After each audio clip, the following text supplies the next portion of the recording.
Hey everyone, welcome to the Canine Culture Podcast, where we talk about everything dog.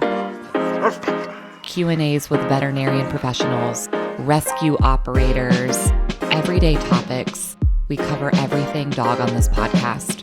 So make sure you subscribe to the Canine Culture Podcast on your favorite podcast platform, and make sure you're following us on social media on both Instagram and Facebook.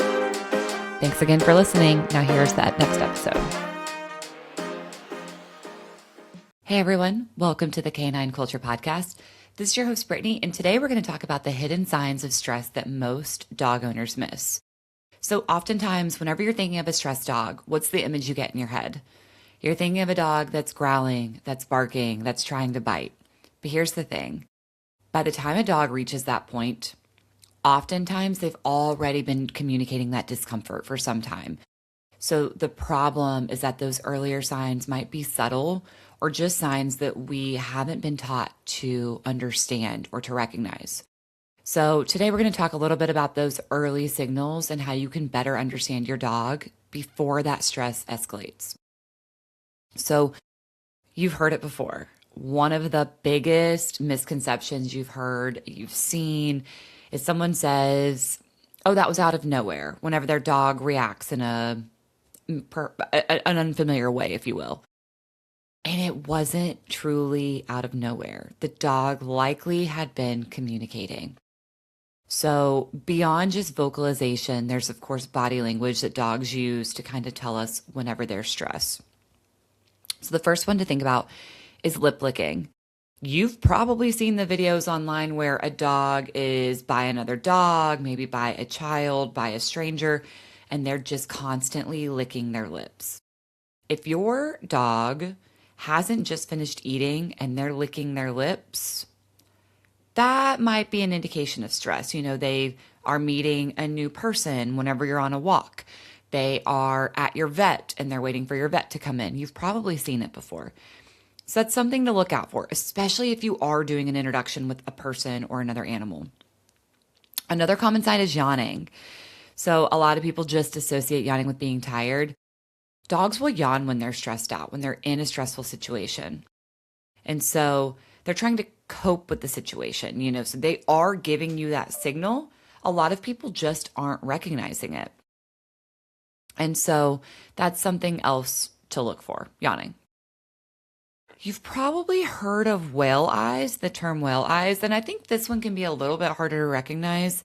But this happens when you see the whites of your dog's eyes because they're looking away while trying to keep their eyes on something they find concerning. So you might see this like if someone reaches toward a dog when they're resting, or maybe they like reach for a toy when the dog is sitting there, you'll kind of see those whale eyes, you know?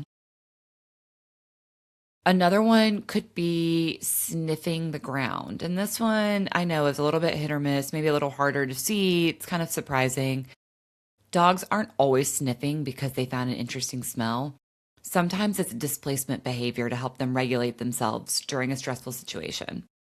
So they're in a highly stressful situation for them. Maybe you're not recognizing it.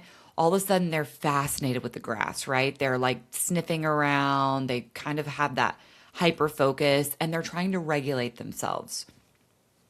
So that's something to also look for. And then let's talk about freezing. So if a dog just all of a sudden becomes still, they're on a walk, someone's walking towards you to encounter you, they just freeze. Your dog is stressed out. That's exactly what they're saying. It doesn't mean that they're also going to remain calm. So I think a lot of people think, oh, they froze, they're already regulating themselves, they're going to stay calm. That's not true. Oftentimes they're deciding what they're going to do next.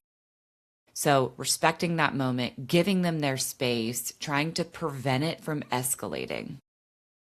So the context of all of this, of course, matters because a lot of these behaviors you see regularly, right? But it's what is it with? What is it paired with? Is it paired with meeting someone new? Is it paired with someone going for their food bowl or their toy? And that's something really important is to understand contextually when these come up. Now, when you do notice these signs, it's important to take action. But what you don't want to do is you don't want to punish them. right? Punishing them in a moment of stress is not going to give them the signal you're hoping that it does. You can't manipulate them out of stress. They're trying to communicate with you. So don't immediately start disciplining them. Second, if it's possible, give the dog distance, whether it's the dog needs distance from you, they just kind of need time to relax and to calm down, or if they need distance from the situation. They need to be removed from meeting that other dog. They need to be removed from meeting that other person. The stranger's coming up, they're trying to pet your dog, you're getting the signals.